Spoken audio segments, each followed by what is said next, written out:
Welcome. Attention, please. Welcome aboard. Welcome to the No Comfort Zone podcast. It's time to get out of your comfort zone and live on purpose. Broadcasting to the world from Rockford, Illinois. This is your wake-up call. Warning.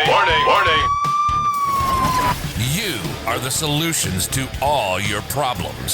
Stop thinking average. Become the hero version of yourself. Every day, every time, without fail, no exceptions. It all matters. You've entered the No Comfort Zone. It's time for a reality check. So great to have you back. This is Dan, and it is my time to do a Friday night recap. What did I learn this week? Here's what I learned this week. I learned that patience does prevail. And what do I mean by that, sports fans? What I mean is that when you do the right thing, when no one else is looking, the next right thing happens. It just might take some time to get the results that you're looking for. Whether it's weight loss, whether it's your income, whether it's just job satisfaction or relationship, you just got to keep moving forward. And when you keep moving forward, when adversity hits you and you learn something from it, it makes you stronger. It's kind of like Boost, right? It boosts you to the next level, like a video game. So ended up taking my son back to where he lives. So I haven't seen him all week, but now that he's got a phone, I've been able to talk to him every night, texting back and forth. And it's pretty cool to do that. Marvelous, wonderful kid. I'm very lucky to have him as my son. And it's nice to stay connected with them. I'm grateful for all of my kids, even the ones that aren't talking to me right now. They are learning about life on their own terms. And I hope that they have the necessary tools when adversity hits them. And I hope they have the necessary coping skills. But more importantly, I just wish them nothing but success. And if you listen to this podcast long enough, you need to fail a little bit for you to try and find true success, because success is really, truly going 100% towards what your intentions are, towards a worthy cause, and you're working towards that moment. I think it's something like that Earl Nightingale said a long time ago. But that's what it is where do you want to go and you're working towards it. What's what it comes down to. And sometimes you don't know where you want to go in your life until you've had some adversity. Like, I would like to share this with you that I was in a relationship one time, long time ago, and I was actually so bad, I was constantly going to the hospital for depression or depression-related symptoms. I was going to detox, and quite frankly, even though people were telling me they loved me to my face, it was all obligatory. They were only loving me because that's what you're supposed to do, I guess. But the funny thing is I'd wake up, I was alone. When I was dropped off there, I was literally dropped off and everybody would leave. And it was really, those were sad moments in my life, but I got myself there. So it's not like I can hold their feet to the fire and judge them for it. But I can say this. I ended up getting married. I would say about 12 years later after all the nonsense. I think it was about 12 years. I ended up getting married. And what's funny is this. While I got married, I don't have a pot to piss in or a window to throw it out. So when I got married at the courthouse to my current wife now, I ended up getting married when she knew all of my flaws. She knew all of my situations. She knew I was very transparent with who I was as a person and what I was looking for. And when we decided to get married, I went to the Justice of the Peace, the courthouse in Rockford, Illinois on a Friday. And we decided to go get married that way. And there was a reason why we jumped the gun and got married sooner than later. I was going in through surgery because doing poor weightlifting techniques, I ended up blowing out 3 parts of my spine. It's not as drastic as I'm making it sound now. I blew out C5, C6, and C7. I had to get a transplant or whatever you call it. They had to take the disc out and put, fake disc in. And it's a pretty aggressive surgery. So we decided we'll get married a little bit sooner for a lot of different legal reasons and things. But we got married because we love each other, but we pushed the relationship up, the marriage up, quite frankly, to make sure that should anything happen, that Angela, my wife, would step in and take care of things if they needed to be taken care of. It just made more sense. So we did that. Now, when I got married to her, I ended up marrying her and I didn't have a ring, because if you listen to this podcast, I was dead broke. I had no money, even though I was working and making great money. All my money had to go everywhere else because of poor financial choices and obligations and child support and spousal support from the previous marriage. It was just a big mess at the time.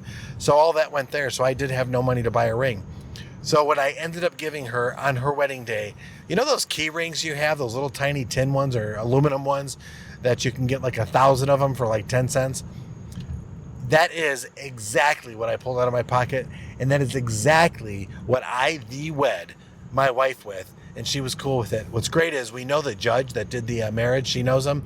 He looked at me like, you're a tool. And Angela, what are you doing marrying this guy who's giving this as a ring?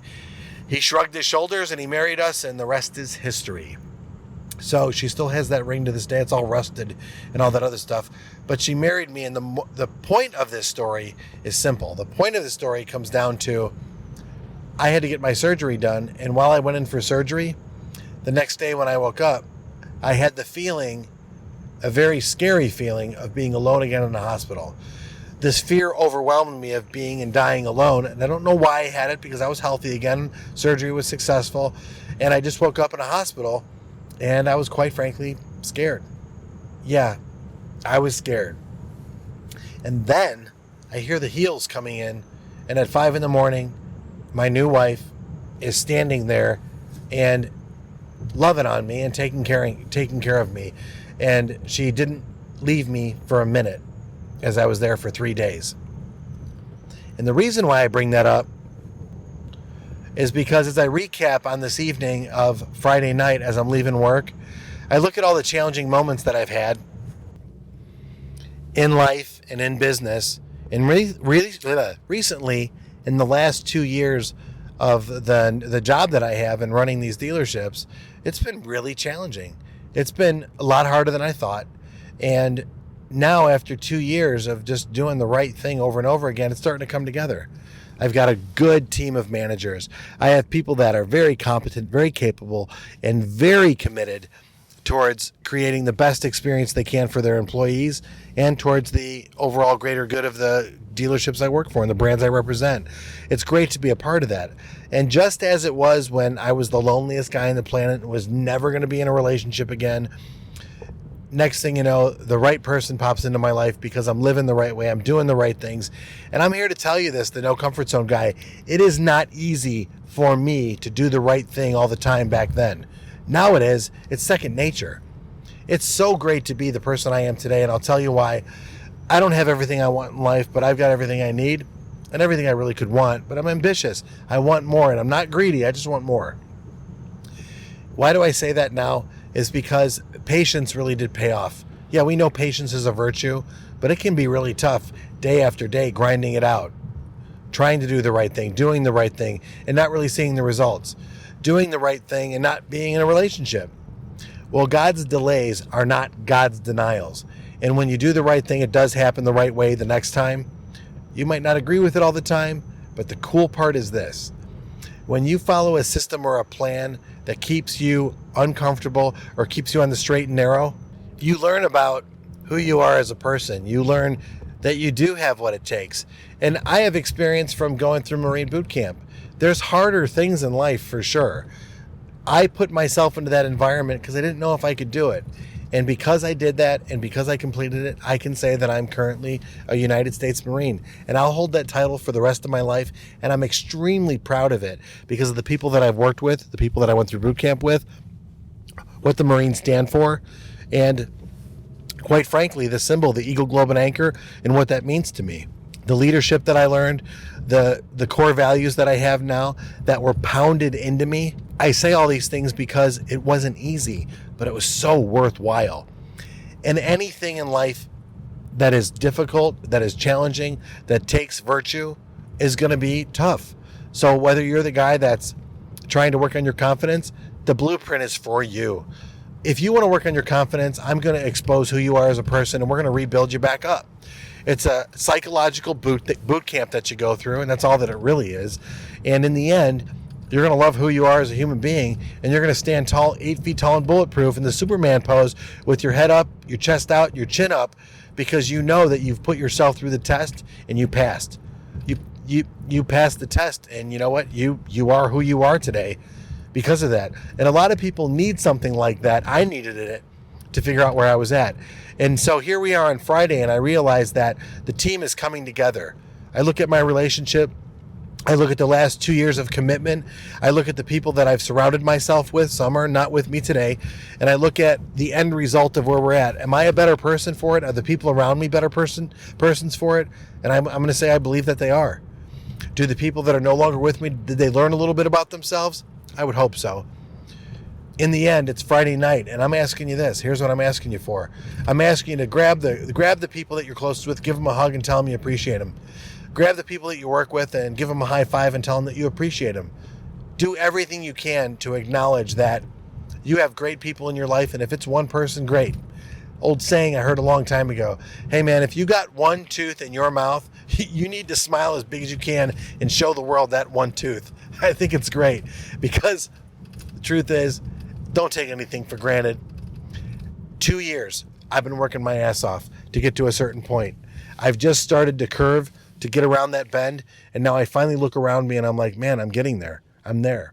I look at my relationships, all of them, including the ones with my kids who don't talk to me. I look at all of them and I'm like, I'm doing the best I can to get where I can go. And I want you to know I believe in you. And sometimes you just need to challenge yourself a little bit more to get where it is exactly you want to go. And if you don't know, go to the NoComfortZone.com and hit me up. Or go to Dan at the NoComfortZone.com and hit me up there. I wish you nothing but success. And in the end, here's what I can assure you, that if you get outside of your comfort zone, you can start living on purpose. Say goodbye. Want more of the No Comfort Zone?